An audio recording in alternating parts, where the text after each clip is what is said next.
pessoal de Nova Resende, da minha querida Nova Resende, a minha vila. Estamos aqui para mais um bate-papo aqui na Resende Web TV.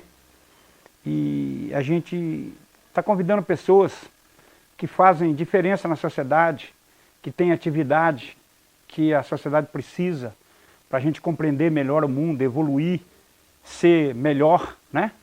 Ser mais coletivo, cuidar do meio ambiente, cuidar da saúde, a saúde física, mas também cuidar da saúde emocional, né? Cuidar do bem-estar, né? Viver saudável. E esse papo que a gente tem batido aqui com pessoas que fazem diferença em Nova Resende, que produzem coisas úteis para a sociedade, profissionais modernos e importantes para a vida da gente, a gente chama de toró de parpite. É um toró de parpite. Os ingleses chamam de brainstorm, quando se reúne, chuva de ideias, chuva de coisas. A gente está aqui numa enxurrada de coisas boas de conversa. E eu quero lembrar que todo programa nosso a gente coloca aqui, ó, um quadrinho aqui. É uma série de quadros que é Elisa Reis Silva. Elisa, filha da Nana, do João Tomé, né? João Darcide, como ele era conhecido, que é a pintora que tem os quadros aqui na minha casa dela e eu faço questão de colocar aqui. Quem está com a gente aqui hoje é a Vera Magalhães, uma jovem psicóloga muito preparada, de família de Nova Resende, muito conhecida, né? É gente de Nova Resende. Eu acho muito importante valorizar gente da terra. Conta pra gente, Vera. Muito bem-vinda, obrigado. Obrigada. A tua formação? Eu estou atuando há 5 anos e meio. Trabalhei aqui em Nova Resende, né, no CAPS, há 3 anos e meio. Atualmente eu estou em outro município, mas continuo prestando o atendimento clínico em Nova Resende e faço trabalho voluntário junto com a PM, né, ao sábado, para as crianças, né, com a finalidade de trabalhar todo o social, emocional, conscientização. E atualmente estou concluindo a pós em saúde mental, dependência química e saúde na infância. Tua formação é psicologia. Psicologia. Muito bem. Fala pra gente, como é que está essa questão da droga na sociedade? Preocupa, qualquer casa hoje essa preocupação está na linha de primeiro plano para a educação, para os filhos, todo mundo olhando preocupados, as famílias que estão sofrendo com esse problema em casa. Hoje já é uma questão que já não se diz mais a classe social, é uma questão que já atinge todas as classes. E o preocupante é a questão da idade, né? Ela está vindo muito cedo. Vamos falar da substância lícita, né? Que é o álcool, é o degrau principal para estar partindo para outras substâncias, como cocaína, maconha e afins. O álcool é uma porta de entrada? É a porta de entrada. Embora muitos adolescentes, né, até os próprios pais mesmos dizem, não me importa de uma cerveja, de uma outra bebida, né, de uma dose. Fez o uso da dose, né, da lícita, vai induzir sim ao uso da ilícita. E mesmo que às vezes não induza, faz a pessoa ter a percepção que eu tenho controle, eu paro a hora que eu quero, bebo só após o serviço. E esse após o serviço eu trabalho 6 dias por semana, então eu já vou ser um usuário passivo, né? Passivo passando proativo de todos os dias. E o meu consumo vai aumentando cada vez mais e vai afetando automaticamente a minha qualidade de vida, a minha interação social, o meu convívio familiar. E infelizmente hoje está muito precoce, né? Por atuação eu posso dizer que temos hoje crianças de 9 anos fazendo uso. De bebida? Alcoólicas. Bebida alcoólica. Há uma liberalidade. Você acha que há uma liberalidade dos pais? Ainda há uma afirmação de que o menino bebe para ser homem, macho? Ou isso hoje vale para menina também? Não existe mais esse limite aí? Hoje não tem mais o limite para menino ou menina. Às vezes chega até a ser meio competitivo. Eu vou beber mais que o menino. E tem sim questões, influências familiares, ver o pai e a mãe bebendo, então tipo assim, é aquela questão, filho, você não pode fazer isso. Mas se ele faz, como que vai chegar para o filho e falar, você não pode?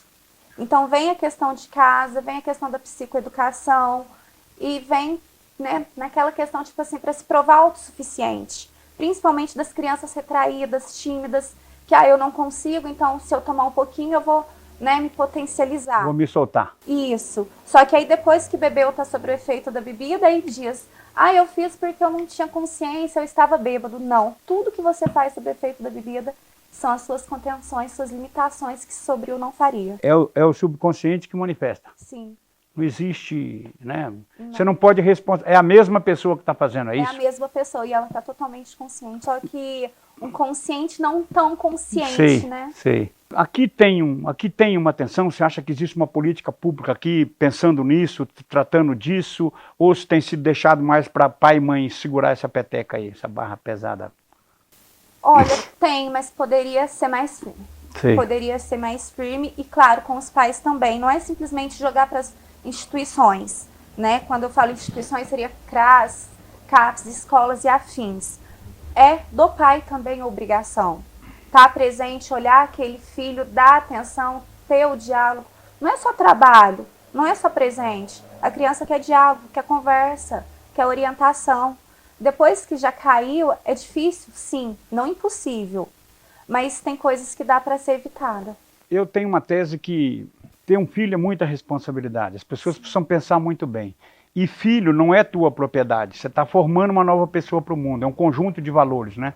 Eu acho que hoje os filhos estão desesperados para receberem atenção, né? Sim. Me escuta aqui, tô manifestando. Você acha isso? 83% das crianças, quando eu falo crianças, a gente usa a margem dos 3 aos 17 anos, se sentem trocados por um aparelho celular ou por questões de trabalho e afins. Então, assim, ter um filho, eu falo muito, né, para os pais, né, das crianças que eu atendo, que, assim, o filho é deles até eles aprenderem a andar, comer e falar. Depois é do mundo. Então, digamos que tem 4 anos para moldar aquela figura, tipo assim, para o mundo.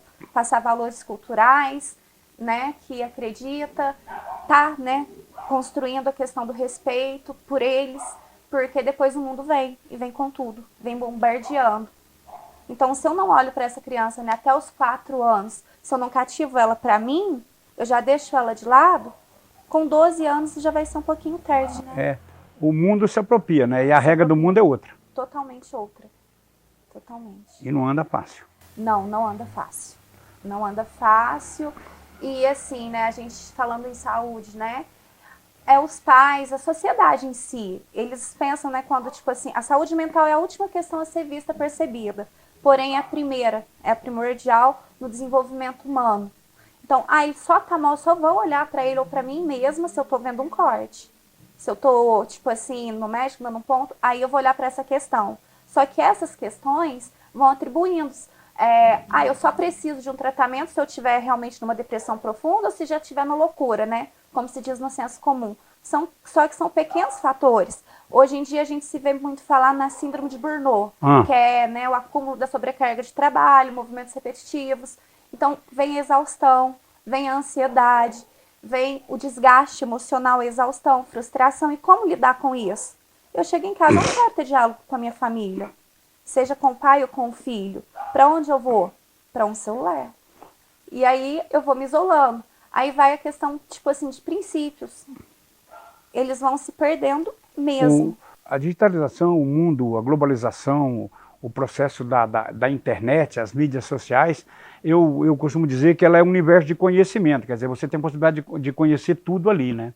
Então, isso é muito importante. Só que esse não é o uso dessa ferramenta, né? Hoje a ferramenta é muito usada para a evidência, para dizer que eu estou aqui, né? E por outro, e também é uma muleta para determinado tipo de coisa, muito muleta hoje, né? Hoje é uma droga permissiva, potente, uma droga potente de desvio, de tirar de concentração, e ela substitui lacunas afetivas também, né? Ela substitui assim como ela desperta, Sei. porque a gente, né, considera agora no último estudo que a gente fez, em 2018, no Brasil teve quase 14 mil casos de suicídio, sendo 49% na região sudeste. Que é a nossa região. Isso, e 25% na sul. Mais desenvolvida. Isso. Só que, assim, a maior tentativa é por mulheres, embora a execução maior é por homens. E aí, qual que é o maior meio de utilização, de trocas de informação? Os eletrônicos. É um meio, tipo assim, de trabalho, se tornou um meio de trabalho, se tornou um meio de comunicação, do ser visto. Mas é o ser visto como eu sou ou para mim aparecer para o outro? Uhum. Então, assim, é um meio de comunicação, só que aí, um exemplo, eu passo um WhatsApp para você. 5 minutos você não me respondeu. Eu já começo a ficar apreensiva. 10 minutos já me gera ansiedade. no final do dia eu já estou tensa, ansiosa, preocupada e entro em estado de pânico. Então, assim, um aparelho de comunicação, que era para ser servido de comunicação como ferramenta de trabalho, hoje ele é o principal gatilho para as doenças mentais. Então, assim, é um meio essencial para o trabalho, para a informação? Mas é preciso ficar atento nessa questão, assim, qual o senso crítico? Até que ponto eu uso? Hoje em dia o brasileiro passa 10 horas por dia no uso sobre o celular. Então, assim, é um simples aparelho que está acessando a comunicação, o diálogo. Por isso que as pessoas estão tão adoecidas. Mas elas não se atentam.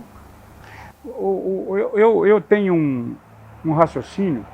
Eu acho que há uma falsidade, né? A pessoa pensa que está no grupo X, está nisso, está conectado com isso, com aquilo, e isto é artificial, né? Ele não tem uma conectividade. Quando ele sai da casa dele, que saiu do quarto, do computador dele, achando que está conectado no mundo, em 200 grupos, ele descobre a solidão dele, né? Quer dizer, um exercício de solidão, né? É um exercício de solidão, tipo assim, eu vou me mascarar. Sei. Ele apenas se tornou um meio, tipo assim, para me mascarar para uma vida que eu gostaria de ter, para uma idealização que eu tenho, mas muitas vezes eu fico no ciclo da procrastinação. É mais fácil eu colocar uma foto, uma publicação, do que eu tentar sair de casa, do que eu tentar me mover, do que eu olhar para aquilo que realmente eu preciso mudar, para o que eu preciso fazer.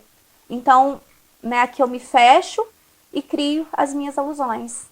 E isso está, assim, cada vez mais atingindo pessoas. Eu acho que essa questão de você viver, porque o Facebook, por exemplo, é um pouco o mundo da fantasia, não tem nada feio no Facebook, né? Todo mundo pode estar bonito, há um desvirtuamento da realidade objetiva, Total. né?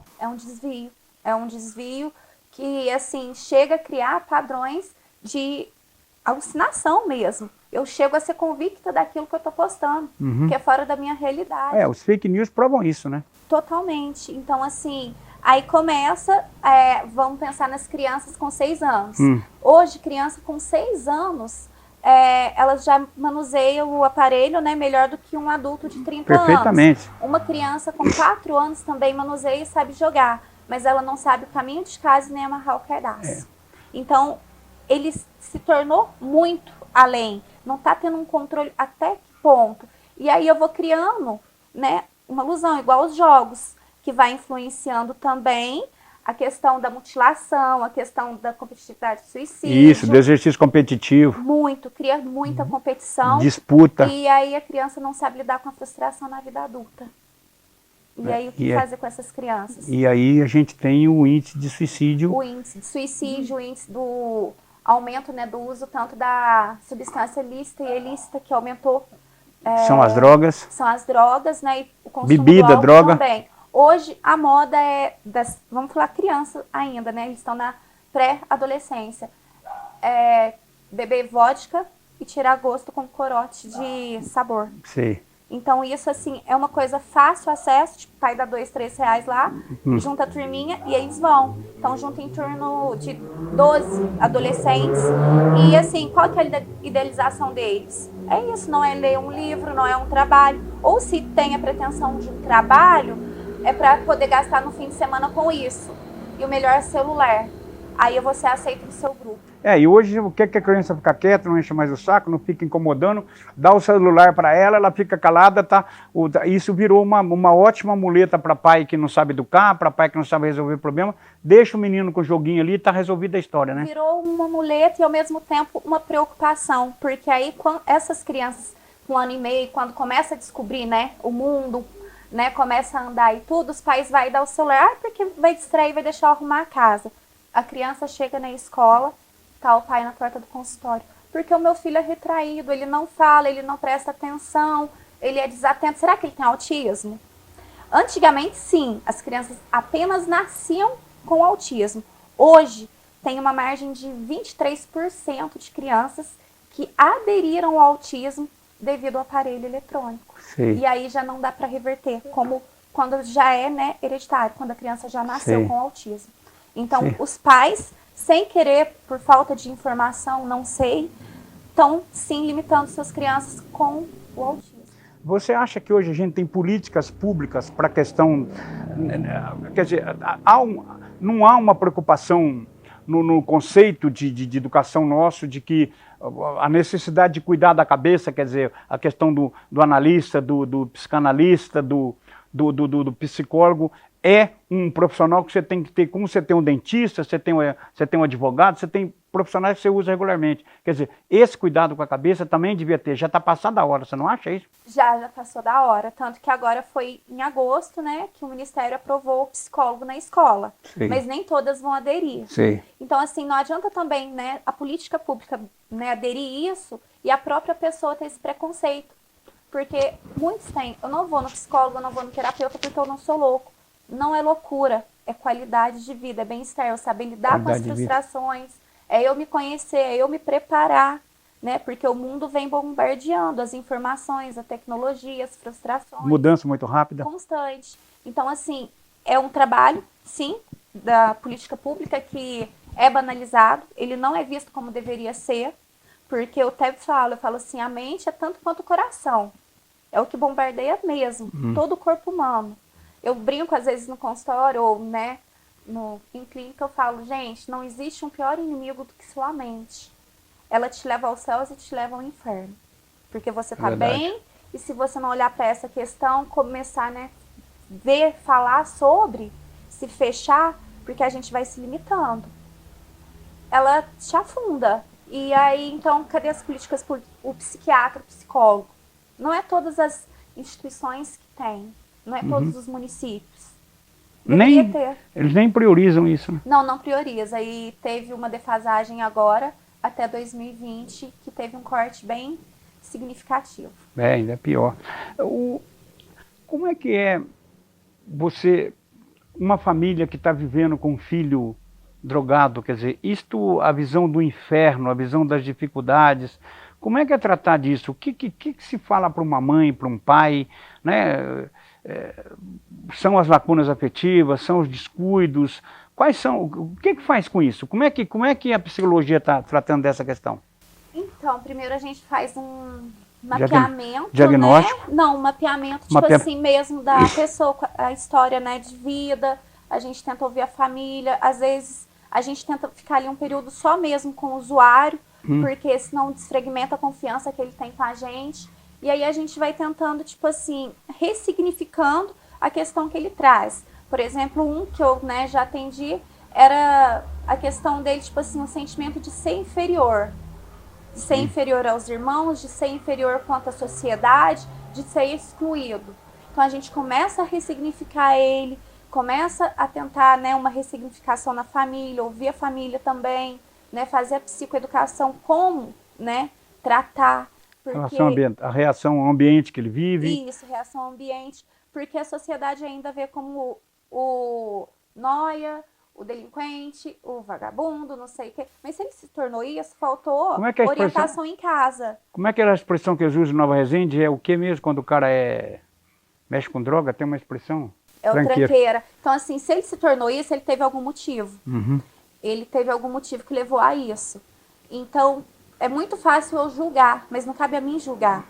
Vamos ouvir primeiro para depois eu pegar e ter o meu olhar. Nem assim cabe o julgamento. E aí a gente começa a ressignificar, né, essa pessoa com a família. A família, às vezes, né, muitas vezes já está fragilizada, cansada, porque muitas vezes teve furto, teve agressão. Então são diversos fatores. E a gente tenta restabelecer o vínculo, né, familiar, afetivo. Mas primeiro a gente tem que resgatar o usuário como sujeito, ele se encontrar, para depois a gente começar quanto família, sociedade. Mas infelizmente ainda é muito banalizado isso. A expressão de que o dependente químico, né, o maconheiro, se quiser, ele é mais vítima, né, de um processo social e de disfunções familiares, de família disfuncional e tal, ele pode ser chamado mais de vítima, ele é mais consequência do que causa? Já foi esse período. Hoje não mais. Sim. Hoje não mais. Hoje eu diria que seria 50%. Sim. Porque tem o vítima, não vítima, porque tem aquele que não teve oportunidade nenhuma e se saiu bem. Sim. Então vai, né, do incentivo, vamos falar assim, a família, tá conversando, presença, vamos dizer assim. E a significação que ele tem, porque não é todos que conseguem lidar, né, com uma questão da vida como o outro. Eu lido de uma forma, você lida de outra. Cada um é de um jeito. Cada um é de um jeito. Então não dá pra falar, é culpa disso ou daquilo. É uma questão, assim, individual, né? Então, cada um vai lidando e vai encontrando as fraquezas e as oportunidades. Então, eu não diria, né, nessa questão, é porque ele foi pobre ou é porque ele foi, caso de mulheres, porque ela foi abusada. Não. São fatores que teve aí, como foi lidando. Aí, depois, decorrente as oportunidades que tiveram, né, para se reinserir, aí sim, vamos ter uma leitura nova aí, né? Eu costumo dizer que eu olho o mundo, que todo mundo é igual. Sim. Diferentes são as oportunidades. As oportunidades para as coisas boas e para as coisas ruins. Mas são as oportunidades. Eu acho que isso é uma coisa muito interessante. Uma coisa muito importante. Uma outra coisa que eu acho que é bom a gente tratar é a questão do papel das igrejas nesse processo, da religião, né? Porque parece que as igrejas neopentecostais, as igrejas evangélicas, elas têm mais empenho nisso aqui. Você acha isso ou hoje já está superado? Hoje as igrejas têm posição igual? Porque muitas igrejas das igrejas evangélicas, neopentecostais, se especializaram nessa questão de dar atenção, de construir autoestima, o caminho, encontrar Jesus e arrumar um caminho novo. Isso tem um significado... Às vezes tem um significado positivo, como tem um significado negativo. Sim. Porque se faz eles sentirem, eu vou usar a expressão que das pessoas que eu atendi já disse. Ele, né, até me falou, foi uma fala bem assim, impactante. Ele falou assim, Vera, eu não sou merecedor de estar no meio, de ser filho de Deus. Sim. Então ele foi abordado por 3, né, religiões diferentes. Uhum. E cada uma vinha com uma dialética para ele. Então ele ficou assim, confuso. Então, eu posso pecar, voltar, que eu vou continuar sendo filho de Deus. Eu não sou filho de Deus porque eu fiz isso. E confunde muito, porque o meu Deus é só esse meu Deus. Então, confunde. Eu acho que a questão espiritual é importante, muito. Mas eles vão desenvolvendo. Eles têm que ter a parte espiritual deles, trabalhada por eles, acreditar no Deus deles. E aí, eles vão desenvolvendo esse conceito. Porque tem umas que chegam com tudo, pressionando. Sim. E a pressão não vai ajudar. Ninguém quer ser pressionado, não né? Não vai, até porque eles estavam no momento, né, de êxtase, de impulsividade. E ali eles estão fragilizados. E aí chega e vai acessando ele com determinadas palavras que vai deixando eles, assim, totalmente mais confusos. Lembrando Sim. que eles estão no processo de abstinência. A abstinência vai ter alucinação. Então o conflito aí vai ser muito interno, muito intenso. Eu acho que a solução parte de um convencimento de cada um, primeiro, né, para você ser da vontade, você tem que respeitar a vontade individual, ninguém pode ser feito à força, né, e compreender que é doença, né. Sim. Compreender que a família precisa compreender que é doença e precisa de tratamento médico. Precisa de tratamento, assim, chega ao nível doença, né, quando eu falo, tipo assim, eu tenho controle, a cervejinha todos os dias após as 6, gente, calma, não é assim. Você não tem o controle. Se é todo dia após as 6, então você necessita. Teu reloginho tá ali 5 horas da tarde. O relógio tá ali. Então já deixou de, tipo assim, eu tenho controle. Então, família, antes que não vire doença, vamos olhar, vamos conversar, vamos tentar dar uma regrada. Depois que já chegou o nível do uso, né, constante, não falo abusivo, esse nível constante, a pessoa já não tem mais tanto controle. O hábito é a véspera do perigo, né? Isso. Aí se torna, assim, uma questão, né, cronificada, que chega a desenvolver esquizofrenia, psicose e afins. Então, assim, é uma doença, infelizmente, que afeta a parte intelectual, cognitiva. Tem uns, né, que, tipo assim, tem 29 anos, mas age, né, decorrente ao uso da substância com 12, 7 anos. E destrói a família também, né? Todo mundo a doença em volta, né? Todos um caso adoece a família inteira, né? Todos junto adoecem. Vamos chegar num assunto que hoje está muito... eu costumo dizer que hoje a questão da depressão está tão... é doença da nossa época, é doença do nosso tempo, que eu digo que devia colocar antidepressivo na caixa d'água, né? Porque todo mundo precisa tomar. E se ela não for tratada, quer dizer, ela precisa de medicamento, né? Ela precisa de ser tratada do ponto de vista da cabeça e de medicamentos, né? É uma coisa, precisamos saber disso, né? Toda ajuda é boa, mas tem a questão fisiológica para você ser cuidada, né, Vera? Assim, A pessoa nega o estágio da depressão até o último momento. Sei. Ela tem uma resistência muito Porque tem grande. preconceito na sociedade. Muito, muito, muito mesmo. E aí, assim, é mais fácil eu pegar e tomar um diazepam, um fluoxetina, do que eu pegar e passar numa terapeuta, do que eu passar no psiquiatra, porque eu não tô louca. Gente, isso não é loucura. Isso é cuidar, né, da qualidade de vida, porque é um todo, nós somos um todo, um biopsicossocial, que tem que estar em funcionalidade junto. Então, não basta eu tomar o medicamento. Ele vai fazer simplesmente um tampão. Sei. Igual quando a gente obtura um dente. Eu vou tampar ali, ele não tem mais dente, que é uma massa. Sei. Então o medicamento, ele vai fazer isso. Vai chegar uma hora que, tipo assim, vai estourar. Por quê? O que adianta eu ir guardando tristeza, mágoa, a dificuldade de falar o não, a dificuldade da frustração, a angústia. Eu não vou saber lidar com desamor. tudo isso. Isso. E aí eu caio. E o que eu faço depois de cair? Não sei. Então, assim, não tá legal? Passa no clínico, o clínico vai ver a necessidade de procurar, né, um psicólogo, um psiquiatra. Não tem nada demais, é 50 minutos que eu falo assim, nossa, na hora que fala 50 minutos vai demorar, passa super rápido. Passa super rápido. E aí, né, a gente trabalha em cima da psicoterapia breve, que você me traz numa problemática, e a gente tenta, né, entre 3 e 5 encontros, e depois fica, né, a priori do cliente que nos procura para o processo continuar. E o processo medicamentoso, eu falo que é a unção, né? Eu acho isso muito importante. O medicamento, a terapia e a pessoa. O medicamento sozinho não vai agir. Nada vai resolver sozinho. E a terapia sozinha também não. A pessoa tem que aceitar. E assim, não, eu melhorei. Eu melhorei, tô melhor, parei com os medicamentos. A segunda recaída é pior, é mais intensa. As chances são menores. Agora eu quero...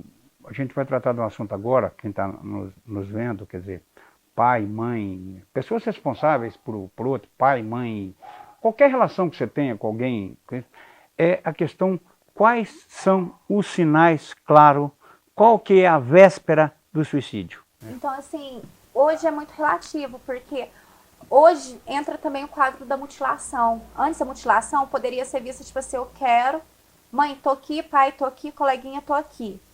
Hoje eu vou, tipo assim, eu falo que é o passivo, né? Que ele vai começando assim com um pequeno corte, ele vai indo, e aí eu tenho controle, até uma hora que eu não tenho. Eu pego um corte muito intenso, eu tenho, né? Depois eu posso te mostrar umas fotos intenso mesmo, que são tudo por influências até mesmo do aparelho celular dos jogos e dos grupos. Hoje tem um grupo fechado que é o pó de macaco. O pó de macaco é quem consegue se mutilar mais e o sangue, né, seca e eles vão fazendo pozinho do sangue. Sei. Isso é uma autodestruição. Isso está acontecendo hoje. Hoje é o forte. Sei. Hoje é o forte. E então a mutilação tem sido um dos, né, princípios.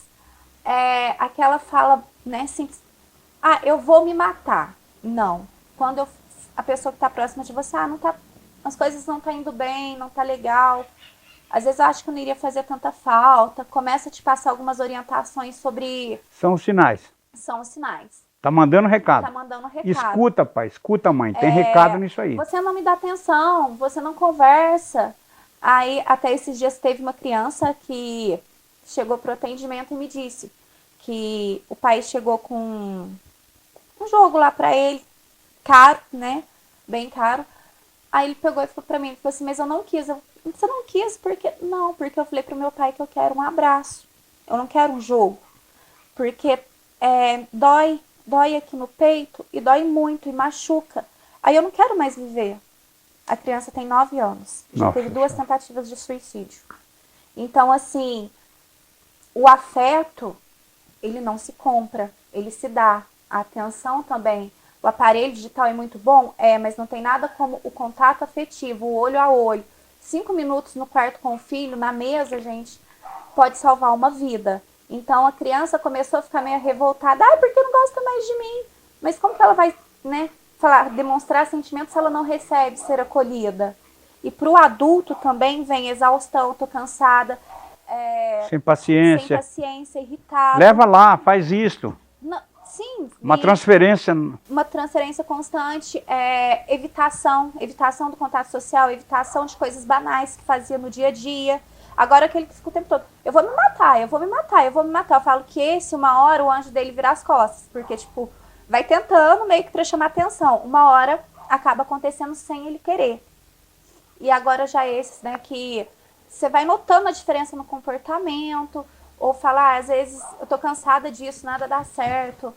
É umas falas que você nota, assim, um certo desânimo, uma certa tristeza. Desapego né? à vida. O desapego à vida, constante. E tem, né, o suicida passivo, que é aquele, esse ele acomete mais os da terceira idade, vamos dizer assim.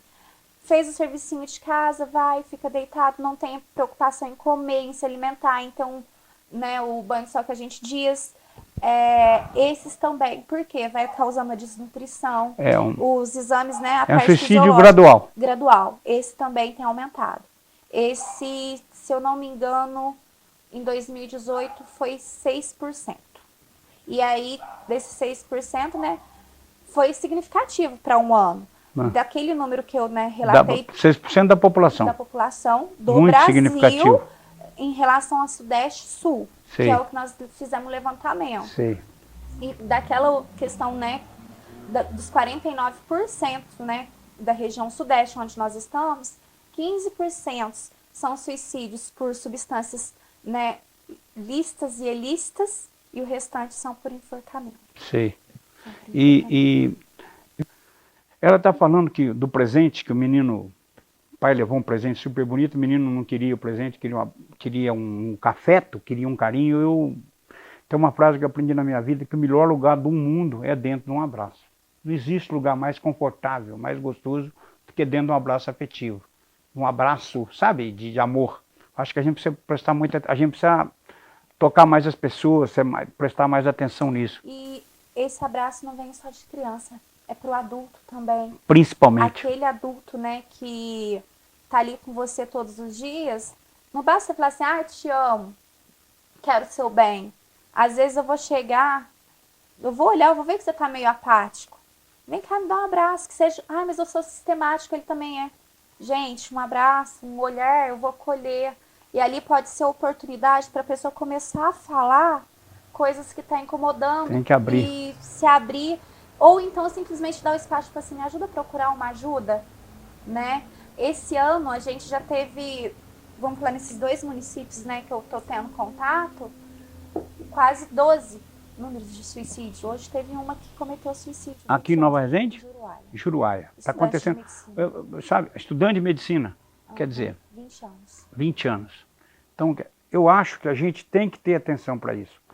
E tem uma outra questão que eu quero discutir com você, é o seguinte, a pessoa fala assim, não, mas eu sou uma boa mãe, eu levo na escola, eu passo o dia inteiro cuidando da roupa dele, eu levo no futebol, eu levo no balé. Quer dizer, a mãe da agenda cheia de atividades e de pouco parar. Eu escutei meu filho, eu conversei com meu filho, entendeu? Eu ouvi meu filho. Eles querem ser ouvidos. Na verdade, essa mãe a gente chama de mãe narcisista. Ela Pois quer ser vista. É lógico. Mas ela não ela quer ser dar ouvido. Vista e vítima. Isso, ela quer ser vista pela sociedade, ela quer ser vista pelo esposo, pelo filho. Tipo assim, porque eu fiz isso pra você, eu fiz aquilo, mas e aí, que hora que eu cheguei dei um conselho? Que hora que eu cheguei dei uma palavra?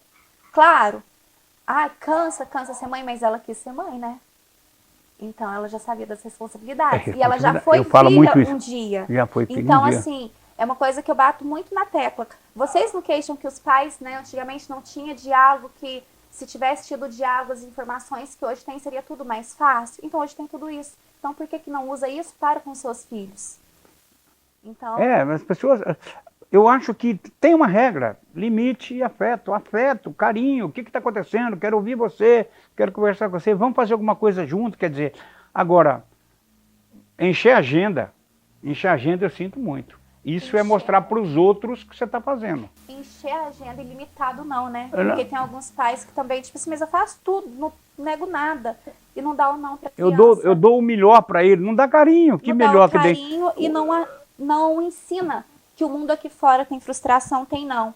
Aí esse adolescente, quando cai no mundo aqui fora, tem o não, tem a frustração, principalmente na fase dos namoros. Sei. Aí levei o pé na bunda. Pronto. Acabou, desmoronou o mundo, acabou o mundo. Ou ele vai pra droga, ou é o suicídio. Teve casos recentes assim. Pois é. Então, o não, a frustração faz parte, tanto que a criança com 3 meses, ela já tem a percepção do não Pois da é. mãe. Então vamos reforçar o não. E outra coisa, ela falou do, sabe, não e sim. São duas palavras que pai e mãe tem que saber usar muito bem.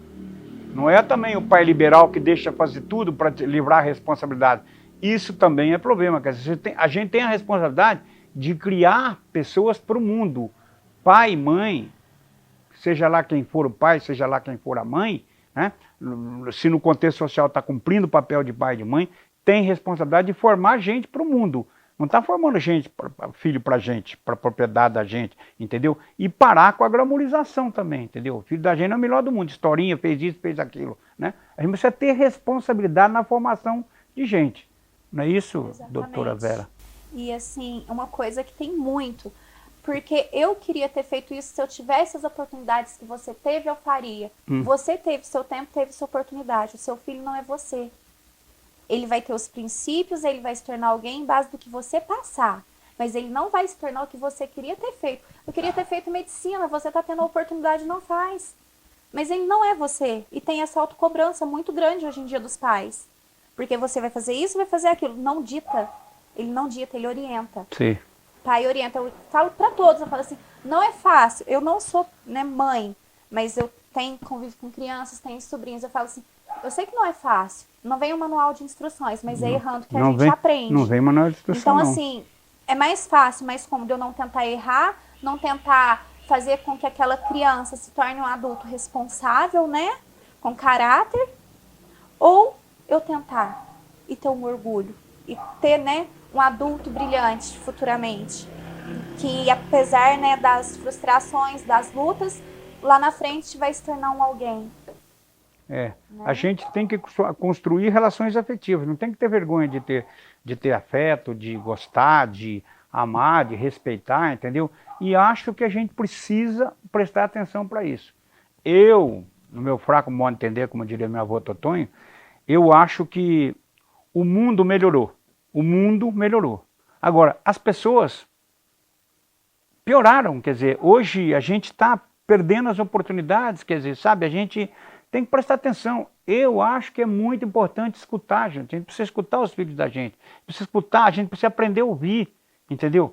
A gente fala, qual é o problema que eu falo para o meu filho e ele não escuta? Comunicação não é o que eu falo, é o que ele escuta. Se ele não escutou, não teve comunicação. E se está falando a mesma coisa o tempo inteiro, não vai rolar, né? Não, não vai rolar. E também, você disse, né, da comunicação. É que tem alguns pais que falam assim, mas eu comunico com ele, aquelas perguntinhas básicas. Como foi na escola? Qual a nota?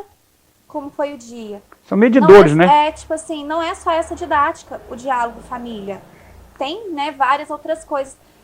No momento de dormir, deixa eu contar como foi minha infância pro meu filho. Deixa eu lembrar, né, como que foi as primeiras noites, né, de dar mamar pra ele, de cantar ninar. Deixa eu contar as minhas experiências da infância, de quando a gente brincava na rua. Então, assim, eu vou fazer um aparato, eu vou resgatar, eu vou fazer um memorial pro meu filho, um memorial pra mim, vou fortalecer o vínculo. Ah, não é só simplesmente como foi a nota, como foi a prova e por aí vai. Não, vai mais além do que isso, um conversar. E aí, às vezes, o pai cobra, né? Por que não conversa comigo? Mas como que vai conversar se eu sou a mãe, tô aqui no celular, como foi teu dia? Eu não paro e não olho. E acho que tem uma coisa muito grave também, Vera, queria a sua avaliação, essa expressão que usa, no meu tempo era completamente diferente. Eu acho que quando você tem filho, o tempo é o dele. A responsabilidade de adequar ao tempo é nossa, dos pais. Nós que temos que adequar a essa realidade. Não temos que pedir para eles voltarem àquele tempo. Não tem jeito. Não tem como consertar isso. Quer dizer, esse tempo é o tempo deles. Nós que temos a responsabilidade, como pais, de adequar ao tempo deles. Sim, é a adequação do tempo. E aí vem a questão do valores, cultura. Eu passo para eles o meu valor, a minha cultura que eu tive. E aí a gente vai construindo princípios diante do tempo de hoje. Mas querer que ele retorne, que ele viva regrado como 1800, não vai dar. Eu vou afastar ele, a gente vai criar um bloqueio e aí ambos vão estar perdidos. Conversa maravilhosa. Dá um recado aí para os pais, para as mães, o que hoje a psicologia, a psicanálise está pensando, qual é a regra nova, o que é hoje importante, que a gente tem uma oportunidade de falar aí com o público da resenha de consumidores do nosso conteúdo. O que você acha que é importante, Vera? Assim, para os pais, né, cuidadora, eu digo que olhe para as suas crianças, olhe para o adulto dentro de casa. Não é só a criança, ou, né, vamos olhar para a gente mesmo, porque a gente precisa ser cuidado, a gente precisa ser visto, independente da saúde fisiológica, né, mental.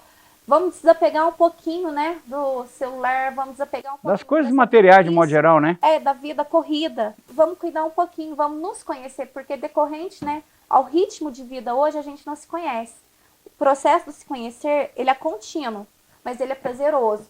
E tentar restabelecer, resgatar o afeto, porque esse cura, esse salva e esse, principalmente, resgata a autoestima e fortalece os vínculos. Isso, eu acho que a gente precisa mudar o conceito de dar certo na vida. Dar certo na vida é ser feliz. Dar certo na vida é ter felicidade, não é riqueza, não é construção de bens materiais, entendeu? Acho que dar certo na vida é ser feliz. A gente tem que viver para buscar felicidade, né? E ficar muito atento para o que está acontecendo à nossa volta. E principalmente o que a Vera falou, que eu quero reforçar, que eu acho fundamental que ela disse, o pai e a mãe precisam olhar para dentro dele. Às vezes ele não se conhece, como é que ele vai querer conhecer o filho? Então precisa também de fazer uma introspecção, olhar para dentro de cada um e saber o que vai fazer. E amor, gente. Amor. Entendeu? Amor que eu estou sentindo no sentido afetivo, no sentido carinhoso, né? Isso. Do amor próprio, né? Entendeu? Encerra para nós, Vera. Não, seria essa questão mesmo, né? Do amor próprio. Da felicidade. Da felicidade, do gostar, né? De mim, do próximo. Porque hoje se vê muito dizer assim, empatia. Eu tenho empatia pelo outro. Eu não tenho empatia pelo outro se eu não tiver por mim. Então, assim, vamos ter um olhar, né, pela gente. E depois eu vou falar de empatia. Primeiro vamos nos conhecer. Vamos ver qual a minha função dentro de casa como pai, mãe, filha, neta, sobrinha. Deixa eu me ver.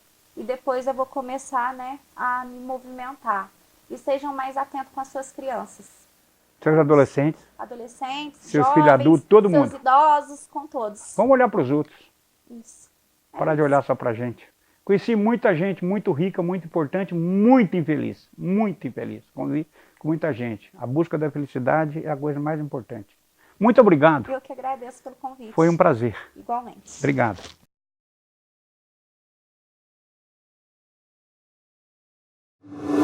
Resende Web TV, cada vez mais perto de você.